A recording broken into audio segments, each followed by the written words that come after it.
Thank you. It is time for pick and roll. It's time for Pick and Roll.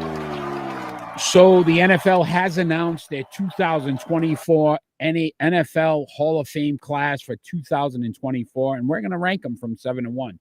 And their names are Dwight Freeney, Andre Johnson, Devin Hester, Randy Gaddishar, Patrick Willis, Steve McMichael, and Julius Peppers. I am first this week. I will give you the correct list, and then Ron, I'm sure, will follow up with some garbage.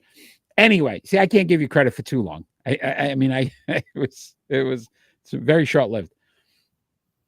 So at 7, I went Andre Johnson, and as good as his numbers sound, 1,062 receptions, 14,185 yards, 70 touchdowns, 7-time Pro Bowl, 2-time All Pro. His receptions, he's ranked 11th overall in the history of the NFL, 11th in yardage as well, and tied for 51st in touchdowns. I'm not as impressed. I mean, they're good numbers, but they're not like, holy cow, Jerry Rice, those type of guys. So I put him at 7. And this one at 6, the reason is because a lot of time, the era he played, a lot of stats weren't. So Randy Gaddishar, it was very tough to kind of, he had 20, Gradshar. How do you want to say it? Gradishar, no? No, good.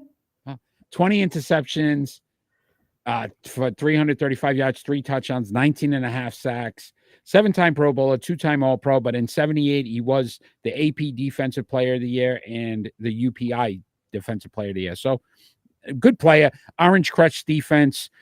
So again, he there was something there, but again, just not enough for me. At 5, I went Steve McMichael.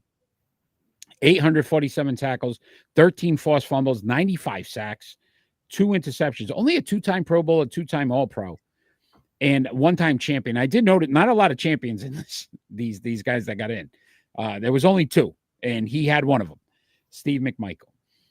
At 4, Patrick Willis, 950 tackles, 16 forced fumbles, 20 and a half sacks, 8 interceptions, 2 of those for touchdowns. 7-time Pro Bowler, 5-time All Pro, so I thought that was pretty impressive. 07 AP Defensive Rookie of the Year and 07 PFWA Defensive Rookie of the Year.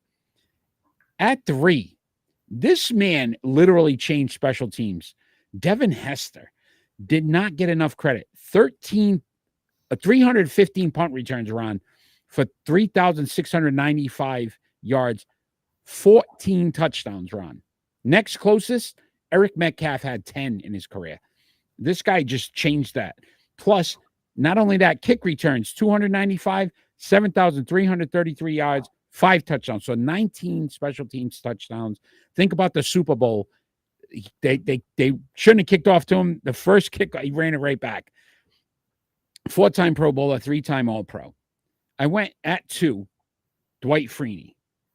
And I just love the forced fumbles, 47 forced fumbles, 129 and a half sacks, 7-time Pro Bowler, 3-time All Pro, and a 1-time champion. Even though he only had 350 tackles, 129 sacks, very impressive. And I think we've had this man on this list before. Julius Peppers, by far, his numbers are ridiculous and definitely deserve the Hall of Fame. 719 tackles, 52 forced fumbles, 159 and a half sacks, 11 interceptions, 4 of those for touchdowns, 9-time Pro Bowler, 3-time All Pro. In 02, he was the Defensive Rookie of the Year by the AP and the PFWA. So the man was just numbers, sheer numbers. Julius Peppers, number 1. It's pretty good. Pretty good. Number 7, I have Randy Gradishar. Okay. For those reasons, I mean, 19 and a half sacks. They didn't keep track of tackles then, so there's no numbers on that. 20 interceptions, 4 touchdowns, no forced fumbles. So it's really tough. When you're comparing him to, say, Patrick Willis, it's really tough to compare when you don't have that tackles number.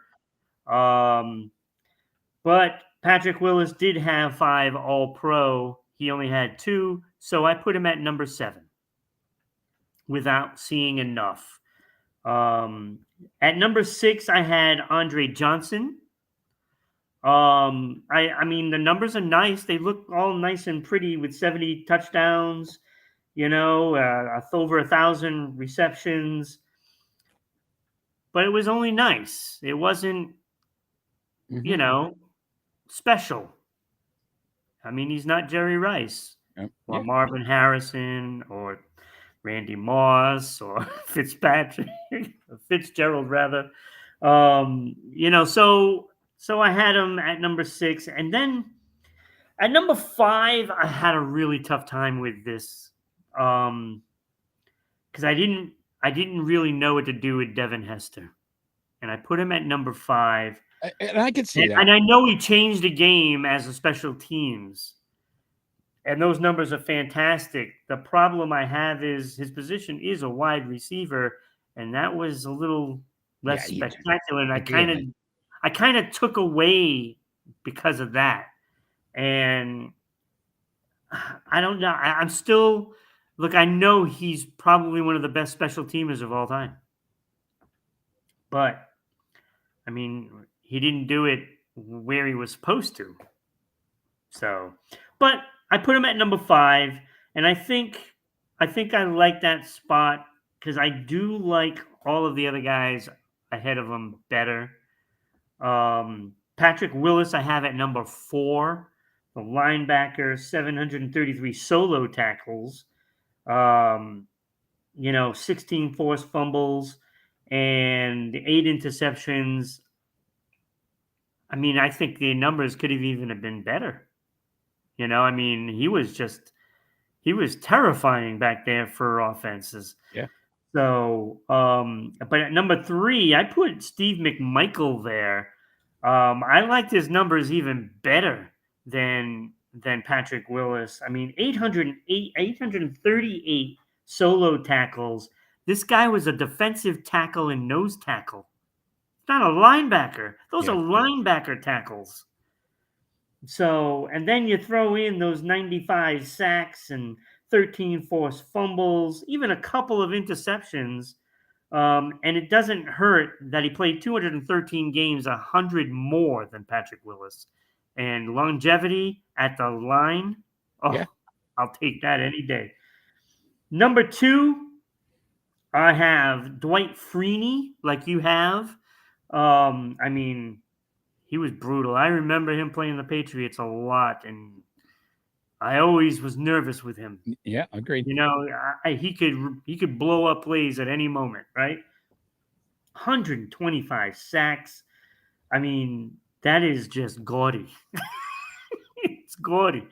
So I put him, and he had that one Super Bowl, right? And but Julius Pepper's numbers at number 1. I mean, they're just so ridiculous. He's clearly the best player in the class. It's not even close in my book. I mean, I still can't even believe this guy never won a Super Bowl. Yeah, such a talent. I can't even understand why. Must have been problems with quarterbacks. Yeah. Yeah, they get ahead. Mongo was a beast.